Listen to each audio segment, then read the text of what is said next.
Yes, sir. I understand the greatness. Therefore, that's what I must walk to. Walk strong, work smart, never give up. I'm a leader. I'm a free thinker. I'm an achiever. I'm powerful. No matter. Do better.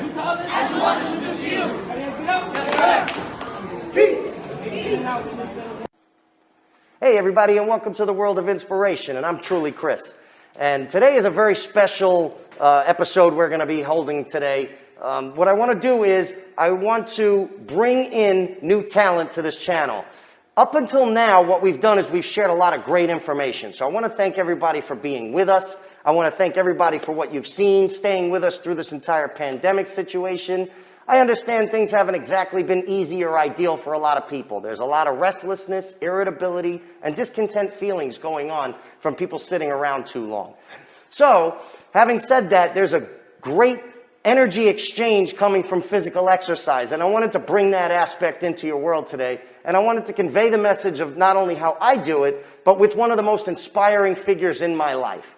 Where we're standing today is the dojo that I train in, and we train in a special martial arts where not only do we get physical exercise, but it teaches us an incredible amount of discipline. And the man who teaches all of this is one of the most inspiring figures I've ever seen. And I wanted to introduce you wholeheartedly to one of the most inspiring figures in my life, Mr. Sensei Radiant. Hello, everyone. Okay, Sensei, so thank you for inviting us into your dojo today, and to show us it's beautiful, by the way. Not only does it look nice, but the energy in here, the feel is great. So to exchange energy should be done in a proper manner, right? And it usually happens when two people just enter each other's presence. Automatically, energy starts exchanging. Yes. Now, giving away the proper message to somebody sort of tells who you are and allows you to accept who they are. That's a great feeling, and that's something that isn't always taught between people. Yes. However, you do teach that here, yes. And that's important to know. So what we want to do is we want to convey that message to the people, but in order to do that, we have to learn about who you are. We have to know how you came to be of all this, yes. How this happened. So, I mean, it's got to be a great story. It's got to be, because it's no easy feat. It really isn't. So yes, overcoming adversity, we got to hear this. Yes, sir. Eh? Well, my name is Sensei Radiant of Elite Martial Arts of Brooklyn. I was born and raised in Brooklyn, hence the name. And basically, the way that this all came about was I wanted a place primarily for children to go and be able to experience what I experienced in life, but in a more controlled environment.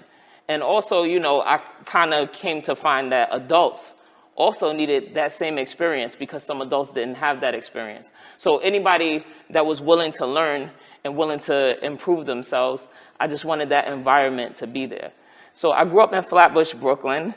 I experienced a lot of crazy things, people getting killed on the corner and things like that. It was during the crack epidemic, so it was a lot of drug selling and different things. And you know, you live inside a neighborhood and you don't have to be of that environment, you're just in that environment. So you witness a lot of crime, you witness things like bullying and people taking advantage of people because everybody's in a poverty type of situation. I wasn't raised with that mindset. I wasn't raised with a poor mindset.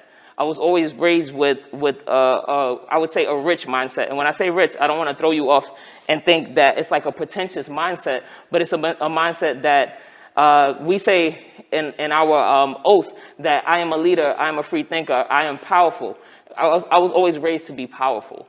And what I found with people was that they don't feel that way. They don't feel powerful. They don't feel strong in the situation. And you don't want to be the lamb, not in this society or whatever. So anyway, fast forwarding, being raised in Flatbush with all this crazy stuff going on, seeing 14-year-olds die by the hands of guns and things like that. You know, my mom put us in martial arts. Like, you know, we were doing martial arts through the mosque because I was raised in the Nation of Islam. And we did martial arts through some of like the greatest senseis that are known, you know, out now. And as we were doing that, it was cool. I really liked it. I really took to it. But then we kind of stopped. We kind of strayed away from that. And as I became an adult, I became a nurse. I always was a nurturer, so I became a nurse. And then I started back martial arts as an adult because some of my other family members were taking a free martial arts program in the park. And that's where I met my sensei, my current sensei, and he taught us, a different side of martial arts, because what we learned back then was like a Sanuka style martial arts where it was all about, so it was really, really strong about survival. And what my new sensei had taught us was kind of about the sport. It wasn't so driven about the survival. It was more about the sport, the exercise, the staying fit, staying limber, and a really big, he's a really big positive kind of guy. So I basically wanted to mix the two. And when I mixed the two, because you have to survive. I think that in terms of life, it's your life, and it's not yours for someone else to take. It's yours to do what it is that you want to do with your life. So I wanted to come up with a way that people could feel confident in protecting that life, number one, also preserving that life. Because you got to look at it.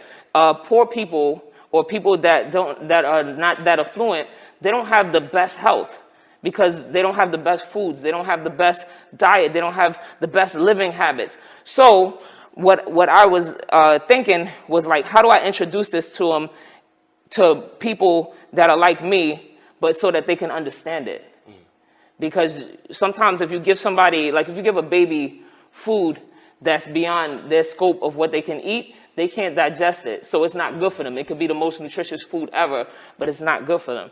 So I wanted to create a way that I could instill all of this nourishment into people that wouldn't quite get it before from any type of, like, because if you go to school is fine, but they're not giving you everything you need. And we're assuming as people that they are. They're giving us everything that we need, and we're going to be able to flourish from that. But we're not. We're being kind of, I don't want to say that it's on purpose. I don't know. I don't have anything to do with that. I just know that the way that things are set up, we're set up not to really go that far. And I wanted to do something a little bit different. I wanted to teach the children and the people that were willing to listen just a little bit different. So we ended up opening up the school in the basement. We had a few kids. It's a very diverse school. It's of every ethnicity, every gender, like just whatever. You come as you are. We're a family, and that's what it's about. And so it grew from the basement, and we ended up here. And once we ended up here, then that's when, all of the real big challenges started. But I feel like the challenges are what make us what we are. They just continue to make us grow, continue to make us think, it continues to basically support everything that we teach in the program, because I'm forced always to use what I teach you guys. So if I'm using it and it's working, then you guys could use it and it works. So that's why that's kind of how we came about, was this, the street upbringing, making sure that I had to survive. There was a time when I look at New York, well, not currently, but like in the recent times, you can walk around, you can have on Jordans, you can have on a nice starter hat and all of that stuff. Those were things of interest back when I was a younger guy. But back then, they would take your Jordans off your feet, or they would take your hat away from you, or they would take whatever money, or if somebody would come behind you and choke you. And this was a regular thing. So it's very important to me that people know how to defend themselves. Okay. So now the new threat, or the new word threat, is now more like cyberbullying and different things like that. And cyberbullying and things like that, it may not be a physical aspect to it, but you still have to, if you don't have confidence, then someone can tell you something and change your whole outlook and change your, the way that you go in life. And you don't want that. You want to be strong enough to know what did they used to say? Sticks and stones would break my bones, but names will never hurt me. Words, yeah, right. Words will never hurt me. Right. Okay. They won't. But people nowadays, they don't have that same foundation. So that's what I want to instill all of those different foundations. You got to be able to protect yourself from all fronts.